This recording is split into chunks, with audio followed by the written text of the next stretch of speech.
नमस्कार, स्वागत है आप सभी का। मैं हूं आपके साथ शावनी पटनायक। बुलेटिन की शुरुआत करेंगे। प्रदेश के मुख्यमंत्री पुष्कर सिंह धामी अल्मोड़ा पहुंचकर बड़ी सौगातें दी है। करीब 260 करोड़ की लागत से बनने वाली योजनाओं का लोकार्पण और शिलान्यास किया, जिसमें अल्मोड़ा नगर की ड्रेनेज सिस्टम, पार्किंग, पर्यटन की विकास योजना के साथ साथ अनेकों योजना शामिल है। इस मौके पर मुख्यमंत्री ने कहा कि उनकी सरकार लगातार प्रदेश के हर जनपद में विकास कार्य कर रही है और उनकी कोशिश है कि प्रदेश में हर प्रकार का विकास करने के संकल्प के साथ आगे बढ़ रही है।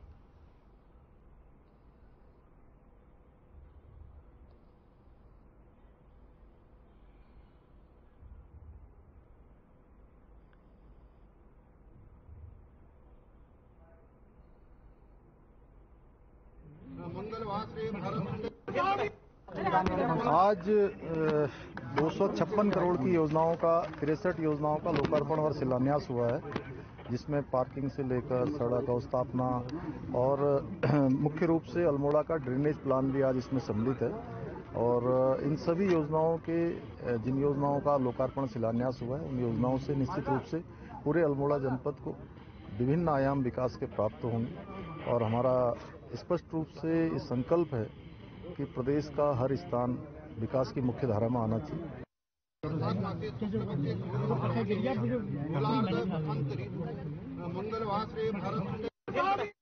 चारधाम यात्रा शुरू होते ही 2 यात्रियों की मौत होने से स्वास्थ्य सेवाओं को लेकर सरकार के बड़े बड़े दावों पर सवाल खड़े हो रहे हैं। आलम यह है कि गंगोत्री और यमुनोत्री धाम के रूट पर कहीं भी हृदय रोग विशेषज्ञ नहीं है और गंगोत्री यमुनोत्री धाम समुद्र तल से करीब 3000 फीट से अधिक ऊंचाई पर स्थित है। यमुनोत्री पहुंचने के लिए जानकी चट्टी से 5 किलोमीटर पैदल मार्ग है और 2.5 किलोमीटर तक खड़ी चढ़ाई वाले इस मार्ग पर भैरव घाटी से आगे 18 घुमासर सिंह है।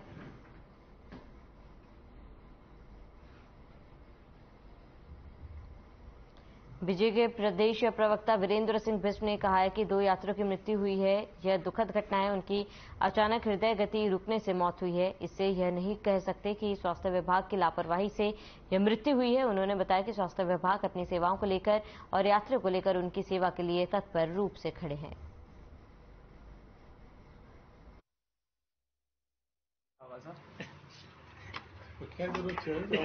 बोल दिया वो क्या पूछेंगे, मैंने कहा है भगवान ने। में स्वास्थ्य विभाग के द्वारा पूरी तरीके से स्वास्थ्य सेवाओं को लोगों तक मिले, सुगम तरीके से मिले और सब लोग सुरक्षित रहें, उसकी पूरी व्यवस्था की गई है। लगातार स्वास्थ्य विभाग के बड़े अधिकारियों से लेकर जिले स्तर के अधिकारी और जिलाधिकारी इस व्यवस्थाओं को देख रहे हैं। कहीं भी किसी तरीके की लापरवाही नहीं की जाएगी। सभी जो रास्तों में पड़ाव में जो हॉस्पिटल्स हैं, जो पीएचसी बनाए गए हैं, जो पीसी बनाई गई हैं, जो हमारे पास में एम्बुलेंसेज हैं और जो यात्रा जो रास्ते हैं, उन यात्रा रास्तों पर भी वॉलंटियर रूप से जो है स्वास्थ्य कर्मी खड़े हैं। कहीं कोई किसी तरीके की दिक्कत किसी को ना आए। जवाब दे दो, थोड़ा अटका हुआ सा बोल दिया वो क्या पूछेंगे, मैंने कहा है। कृषि एवं कृषक कल्याण मंत्री गणेश जोशी ने वर्चुअल माध्यम से पीएमएफएमई स्टोर नैनीताल सहित चारधाम यात्रा मार्गों पर स्थापित 12 वितरण केंद्रों का उद्घाटन किया। इस अवसर पर मंत्री गणेश जोशी ने चारधाम यात्रा मार्गों पर आउटलेट उद्घाटन पर पीएम मोदी और सीएम धामी का आभार जताया। उन्होंने कहा कि उत्तराखंड राज्य में औद्यानिक का समग्र विकास करते हुए काश्तकारों की आय में गुणात्मक वृद्धि के लिए महत्वपूर्ण कार्यक्रम संचालित करने के साथ साथ वर्ष 2025 तक उत्तराखंड को औद्योगिक प्रदेश के रूप में विकसित करने के लिए निरंतर प्रयास किए जा रहे हैं। इसके अतिरिक्त चारधाम यात्रा मार्गों में तीर्थयात्रियों को उत्तराखंड के प्रसंस्कृत उत्पादों के साथ साथ मशरूम और शहद उपलब्ध कराने के लिए उद्देश्य के चारधाम यात्रा के सभी जनपदों में 12 आउटलेट खोले गए हैं।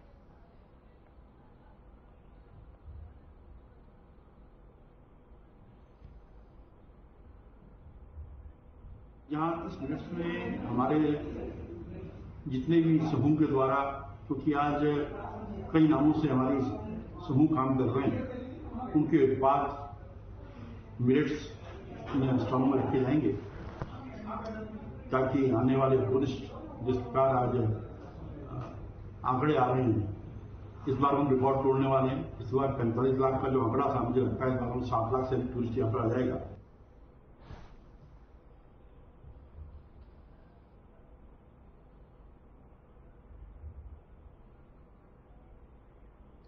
बीजेपी प्रदेश प्रवक्ता नवीन ठाकुर का बयान सामने आया है। उन्होंने अपने बयान में कहा है कि पीएम मोदी ने स्वेमधामी के माणा को प्रथम गांव कहे जाने पर मुहर लगाई थी। उन्होंने बताया कि समुद्र तल से 10,000 फीट से ज्यादा ऊंचाई पर चमोली जिले में स्थित उत्तराखंड का सीमांत गांव माणा अब अंतिम नहीं प्रथम गांव हो गया है। पीएम नरेंद्र मोदी ने पिछले वर्ष 21 अक्टूबर को उत्तराखंड यात्रा के दौरान माणा में आयोजित कार्यक्रम में स्वेमधामी के माणा को देश का पहला गांव कहे जाने की बात पर मुहर लगाई थी। तब प्रधानमंत्री ने कहा था कि अब तो उनके लिए भी सीमा पर बसा हर गांव देश का पहला गांव है। पहले जिन क्षेत्रों को सीमाओं का अंत मानकर नजरअंदाज किया जाता था, हमने वहां से देश की समृद्धि का आरंभ मानकर कार्य शुरू किया। पीएम के इस कथन के अनुसार अब सीमा सड़क संगठन ने माणा गांव के प्रवेश द्वार के देश साइन पोर्ट लगाए हैं।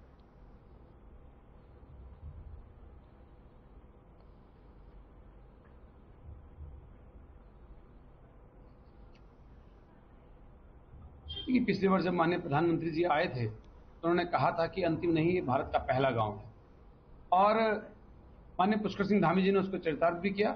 आज जो है जन जन की जुबान पर ये स्थापित हो गया है कि माना भारत का पहला गांव है। ये अपने आप में ये चीज दर्शाता है कि भारत अब सीमाओं में बनने वाला नहीं है, और आगे तक भी जो है बड़ी दूरगामी सोच है जो माननीय प्रधानमंत्री जी की है। कांग्रेस इस सोच को भी समझ नहीं सकती, और मुझे लगता नहीं कि उनका थिंक टैंक इतनी बड़ी सोच को समझ सकता।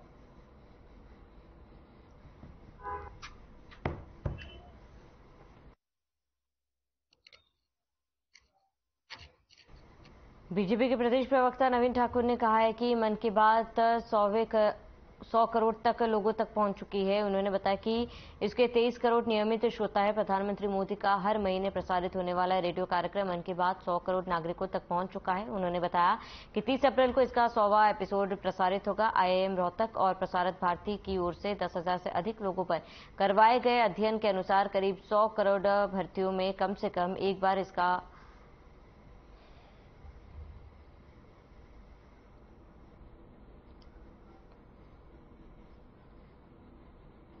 41 करोड़ नागरिक मौका मिलने पर सुनते हैं, वे इसके नियमित श्रोता बनने की क्षमता रखते हैं। नवीन ठाकुर ने बताया कि अध्ययन में सामने आया 73% श्रोता देश की प्रगति को लेकर, इसके अलावा 58% अनुसार उनके जीवन में सुधार आया।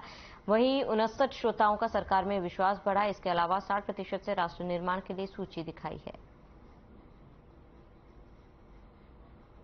देखिए, मन की बात का 100वां संस्करण 30 तारीख को आ रहा है, और भारत के नहीं विश्व के सबसे लोकप्रिय नेता नरेंद्र मोदी जी को सब लोग सुनते हैं। आपने देखा इतना बड़ा रिकॉर्ड, आज से पहले किसी नेता का इससे बड़ा रिकॉर्ड नहीं सुनने को मिला, और किस प्रकार उन्होंने रेडियो की लोकप्रियता को बढ़ा दिया। गांव-गांव में आज लोग जो है स्वयं की प्रेरणा से रेडियो पर माननीय प्रधानमंत्री को सुनना पसंद करते हैं। जो ये 100वां संस्करण, इसको जो है पार्टी बूथ स्तर तक जो है बहुत बड़े उत्सव के रूप में मनाने जा रही है, और बहुत बड़ी संख्या में इस बार देश के कोने कोने तक जो है कार्यकर्ता और अन्य सन जमाने लोग भी इस कार्यक्रम में जुड़ने वाले हैं।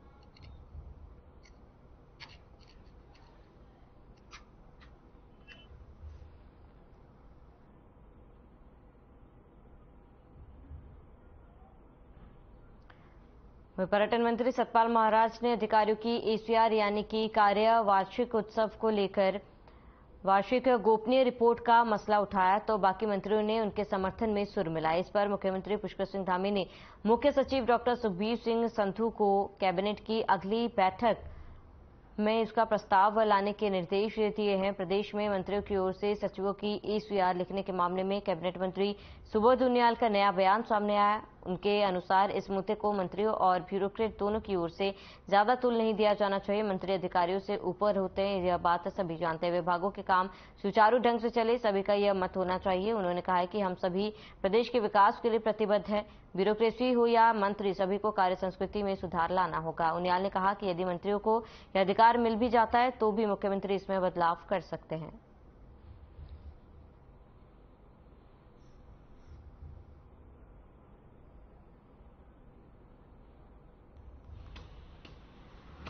डरा करके काम नहीं हो पाता। एक आपसी समन्वय से आप किस तरह से अपने साथियों के साथ फ्रेंडली है और उनको उनसे काम लेने की कला पे क्या है, मैंने ये कहा कि वो ज्यादा बेहतर रिजल्ट देती है। अगर क्योंकि देखिए एसीआर ये है, मैंने खराब कर दी, मालूम वो सचिव जी दूसरे मंत्री के साथ में अच्छी दे दी, तो ये एक इससे कहीं ना कहीं एक दुर्भावना की स्थिति पैदा होगी जो मुझे लगता है। या तो ये तय हो जाए कि एक सचिव का, एक मंत्री का एक ही सचिव का एक ही मंत्री हो।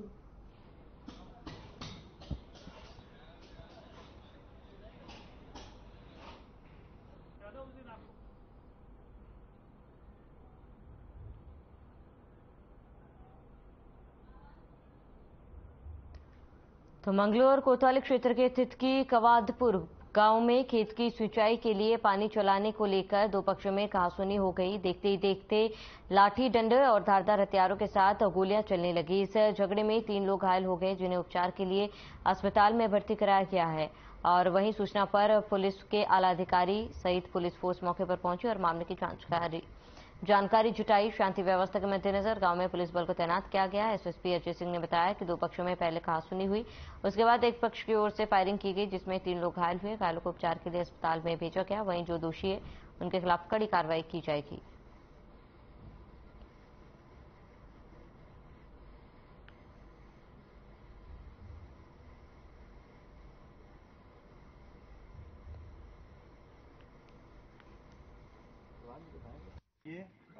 पानी को लेके हुआ है, राजवाई का पानी चल रहा था, ओसरे बंदी का कुछ मामला था। एक पक्ष ने पानी चला रखा था, दूसरा पक्ष इस बात के लिए क्रोधित हुआ कि ये पानी यहाँ को नहीं चलेगा। इस बात पे लेके उन लोगों में लड़ाई शुरू हुई है। उसके बाद एक पक्ष के द्वारा जो फायरिंग वगैरह की गई है, और वो फायरिंग में 2 लोगों को गोली लगी है, एक के हाथ में बलकटा लगा है। अब को लेकर 2 पक्षों में पहले कहासुनी हुई थी। इसके बाद एक पक्ष के द्वारा जो है इसमें फायरिंग की गई और हमला किया गया दूसरे पक्ष पर, जिसमें 2 लोग को गन शॉट इंजरी आई है, बाकी एक को शार्प इंजरी है। तो तीनों लोग को हॉस्पिटल भेज दिया गया। 2 लोग को अभी इलाजरत है, एम्स के लिए भेजा गया है। बाकी शहर इसमें देहात में शांति बनी हुई है और इसमें संभावित जो लोग के नाम आए थे जो हमले में थे उनके लिए आईपीएल मैचों में ऑनलाइन सट्टा खेलते हुए कॉलेज के 5 छात्रों को देहरादून पुलिस ने गिरफ्तार किया। आरोपियों के पास से 70 बोतल अवैध अंग्रेजी शराब भी बरामद की गई। सोमवार देर रात मुखबिर की सूचना पर थाना कैंट पुलिस ने पंडितवाड़ी क्षेत्र के सद्भावना कुंज के पास एक मकान पर छापेमारी की, जहां पर कॉलेज के छात्र आईपीएल मैचों में ऑनलाइन सट्टा लगा रहे हैं। पुलिस ने कार्रवाई करते हुए छात्रों को गिरफ्तार कर लिया। साथ ही पुलिस ने ऑनलाइन सट्टे में प्रयुक्त होने वाले मोबाइल फोन, एटीएम कार्ड और 23,000 रुपए नकद भी बरामद किए। एसपी सिटी सरिता डोभाल ने बताया कि फिलहाल 5 छात्रों से पूछताछ की जा रही है और उनके द्वारा सप्लाई की जा रही है शराब को लेकर भी जानकारी जुटाई जा रही है।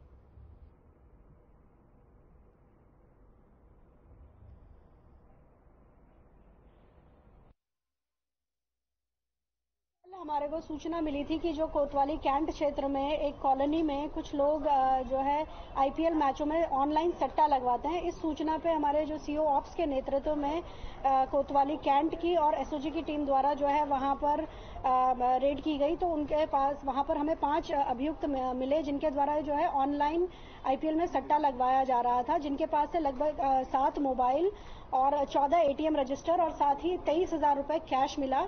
इसके अतिरिक्त जो बैंकों में जो ट्रांजैक्शन की जा रही थी उसके संबंध में हम लोग विवेचना कर रहे हैं।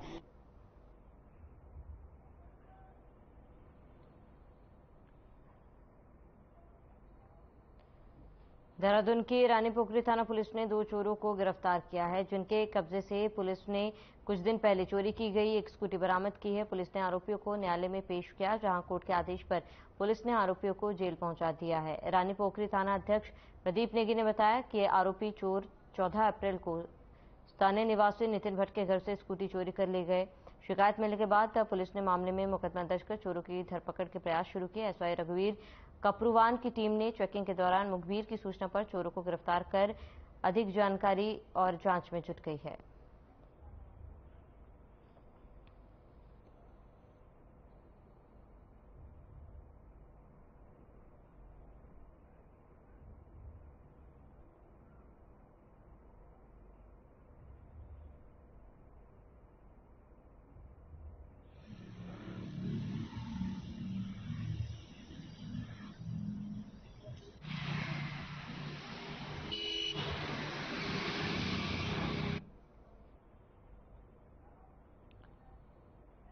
यात्रा सीजन शुरू होने के साथ ही त्रिवेणी घाट पर उठाई गिरे भी सक्रिय हो गए हैं। बता दें कि त्रिवेणी घाट पर नहाने के लिए आने वाले श्रद्धालुओं का सामान चोरी कर रहे हैं। बता दें कि त्रिवेणी घाट पर उन्होंने नहाने के लिए आए ऋषिकेश निवासी पंकज गुप्ता के कपड़े अज्ञात उठाई चोरी कर ले गए हैं। कपड़ों में 50,000 रुपए, आधार कार्ड, ड्राइविंग लाइसेंस और उनके कर्मचारी का मोबाइल रखा हुआ था। पीड़ित पंकज गुप्ता ने कपड़े और सामान चोरी होने की जानकारी तत्काल त्रिवेणी घाट चौकी पुलिस को दी। पुलिस ने आसपास में उठाई गिरोह की तलाश के लिए सर्चिंग भी की, मगर उठाई गिरोह का कुछ पता नहीं चला। फिलहाल उठाई गिरोह की तलाश के लिए पुलिस सीसीटीवी कैमरे की फुटेज खंगाल रही है।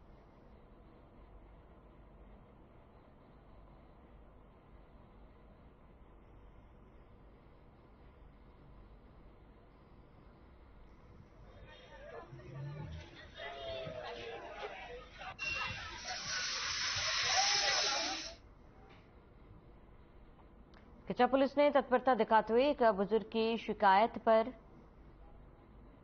उसके 1 लाख रुपए बरामद कर बुजुर्ग को सौंप दिए हैं। जानकारी के मुताबिक उत्तर प्रदेश के बदायूं निवासी बनवारी लाल के पुत्र का इलाज रुद्रपुर के गौतम हॉस्पिटल में चल रहा था। इलाज के दौरान रुपयों की जरूरत पड़ने पर उन्होंने अपने मित्र के जरिए कुछ पैसे मंगवाए, जिसको लेकर किच्चा रेलवे स्टेशन पर उतरते समय धनराशि अचानक से गायब हो गई, जिसकी रिपोर्ट किच्चा कोतवाली में दर्ज कराते हुए पीड़ित ने तत्काल पुलिस से मदद मांगते हुए कार्रवाई की मांग की है। किच्चा कोतवाली प्रभारी धीरेन्द्र कुमार ने तुरंत संज्ञान लेते हुए मौके पर तेज तर्रा कांस्टेबल देवराज कन्याल और दीपक बोरा को भेजते हुए तमाम सीसीटीवी कैमरों की मदद से गायब हुए 1 लाख रुपए बरामद किए। एक बरामद रुपए को कोतवाल धीरेन्द्र कुमार की टीम ने पीड़ित तक पहुंचाया। बदायूं निवासी पीड़ित ने किच्चा कोतवाली पहुंचकर किच्चा पुलिस को धन्यवाद देते हुए उनकी सराहना की। पीड़ित का कहना है कि अगर उनको यह पैसे नहीं मिलते तो उनके पारिवारिक मित्र पर खासा संकट छा जाता। साथ ही उन्होंने किच्चा कोतवाली पुलिस को धन्यवाद देते हुए उनका ढेरों आभार जताया।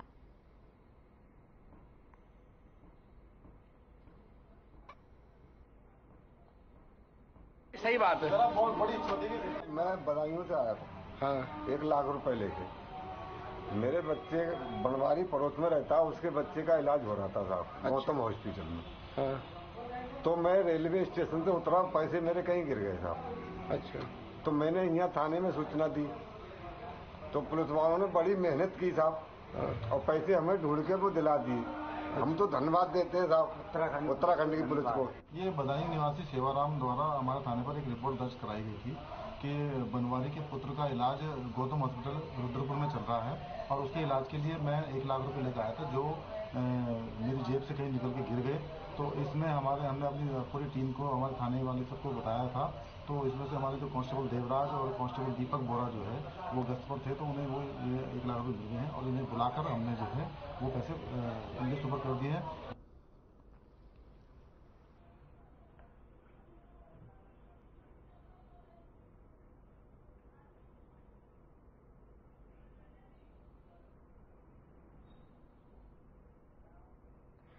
वहीं पौड़ी में गरीब लोगों की मसीहा वकील के नाम से प्रसिद्ध बिना टमटा का शव उनके ही घर में मिला है, जिससे पूरे शहर में शोक का माहौल हो गया है। कोतवाल पौड़ी गोविंद कुमार ने बताया है कि आज सुबह पुलिस को सूचना मिली कि वकील बिना टमटा बीते दिन अपने घर का दरवाजा नहीं खोल रही थी। जब पुलिस टीम उनके घर पहुंची तो टमटा अपने घर की फर्श में मृत पाई गई। उन्होंने बताया कि संभवतः पैर फिसलने से उनका सर जमीन में लग गया, जिससे उनकी मृत्यु हो गई। पुलिस ने परिजनों को उनकी मृत्यु की सूचना दी और पुलिस की ओर से पंचनामा कर आगे की कार्रवाई शुरू कर दी गई है।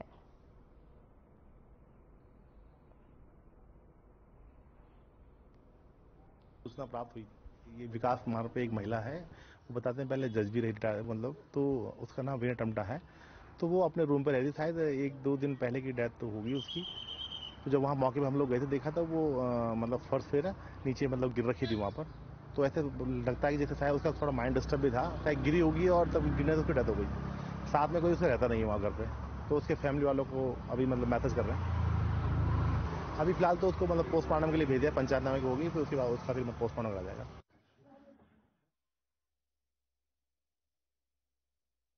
नशा मुक्त उत्तराखंड के समर्थन में 2 दिवसीय ओपन कबड्डी प्रतियोगिता का आयोजन किया गया। कबड्डी प्रतियोगिता का शुभारंभ भाजपा के वरिष्ठ नेता मनोज पाठक द्वारा किया गया।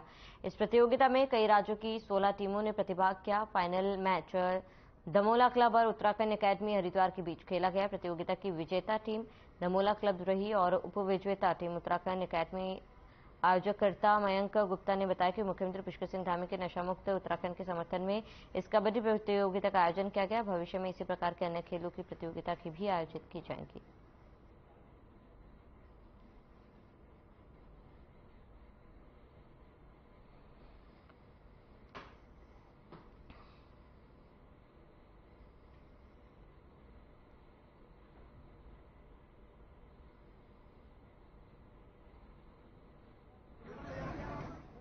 11 नंबर की जर्सी में अजय पटेल रेड करते हुए सभी नौजवानों ने और संघर्ष वेलफेयर सोसाइटी के तत्वाधान में जिस तरह से ये दिन और रात वाला कबड्डी की ओपन प्रतियोगिता यहाँ पर हुई, इस टूर्नामेंट का आनंद मुझे लगता है सबने लिया।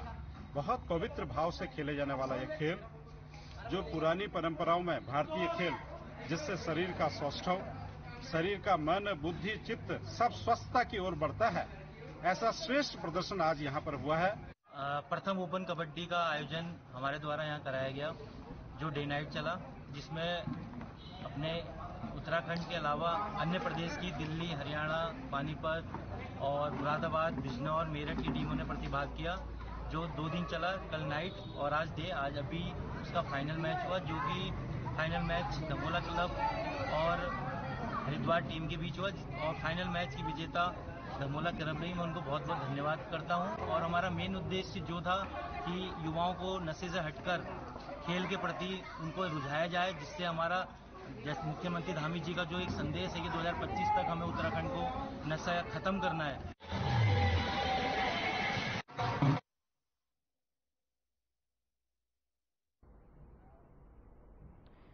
तो राष्ट्रीय पंचायती राज दिवस के अवसर पर आत्मनिर्भर भारत राष्ट्रीय ग्राम्य सशक्तिकरण पुरस्कार 2023 कार्यक्रम में पौड़ी जिले के राणा दंपति प्रमुख कलजीखाल बिना राणा और प्रमुख द्वारीखाल महेंद्र सिंह राणा को विकास कार्य में अग्रणी रहने पर राष्ट्रीय ग्राम्य सशक्तिकरण पुरस्कार से सम्मानित किया गया। उत्तराखंड सरकार के कृषि मंत्री सुबोध उनियाल ने राणा दंपति को सम्मानित किया। दंपति महेंद्र राणा और बिना राणा को अपने अपने विकासखंड द्वारीखाल और कलजीखाल में विकास कार्य में पूरी तरह से खरा उतरने पर पुरस्कार दिया गया और जिसे पाकर उत्साहित हैं। ये पुरस्कार उत्तराखंड राज्य में केवल राणा दंपति को ही अब तक मिला। सम्मान समारोह में आयोजित कार्यक्रम में प्रमुख द्वारीखाल महेंद्र राणा और खलजीखाल ब्लॉक की प्रमुख बीना राणा को उत्तराखंड सरकार के कृषि मंत्री सुबोध उनियाल ने प्रशस्ति पत्र देकर सम्मानित किया।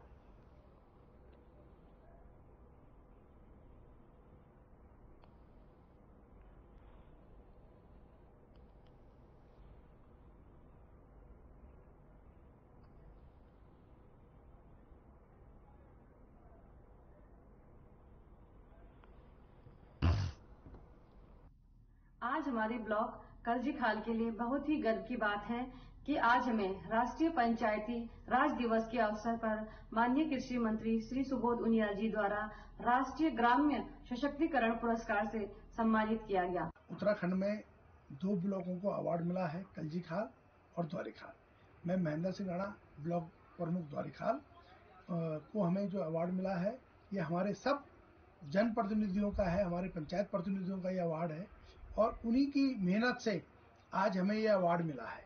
जब हमारे पंचायत प्रतिनिधियों ने अपने पंचायतों में अच्छा काम किया, हमारे क्षेत्र पंचायतों में अच्छा काम किया और आज हमारे ब्लॉक प्रथम आए हैं।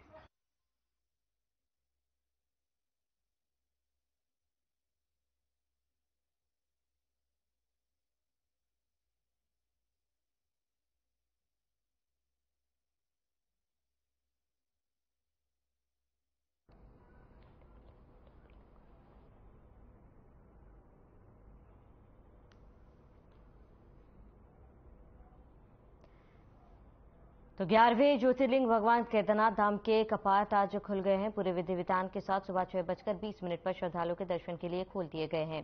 बता दें कि केदारनाथ में पहली पूजा प्रधानमंत्री नरेंद्र मोदी जी के नाम से की गई। ये पूजा रावल, भीमाशंकर लिंग और पुजारी शिवलिंग और धर्माचार्यों द्वारा की गई है।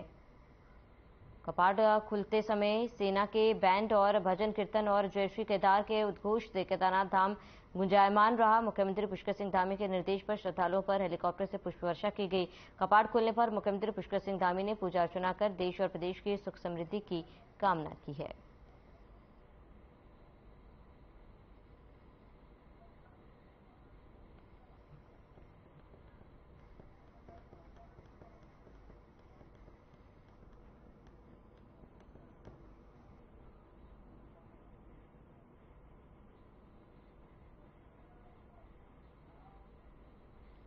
मुख्यमंत्री पुष्कर सिंह धामी ने डोईवाला के जोली ग्रैंड स्थित एसडीआरएफ का 144 करोड़ की लागत से नवनिर्मित मुख्यालय का लोकार्पण किया। इस दौरान उन्होंने कहा कि उत्तराखंड में चारधाम यात्रा का आगाज हो चुका है। चारधाम यात्रा में आने वाले यात्रियों की सुरक्षा और रेस्क्यू कार्य में एसडीआरएफ की महत्वपूर्ण भूमिका होती है और आधुनिक मशीनों से एसडीआरएफ के जवान हर वक्त के लिए तैयार रहते हैं।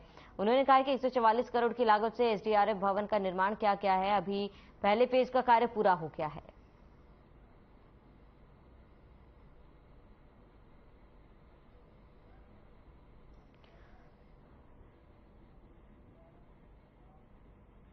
चलिए इसी के साथ इस बुलेटिन में फिलहाल में इतना ही। देश और प्रदेश की तमाम बड़ी खबरों के लिए बने रहिए हमारे साथ।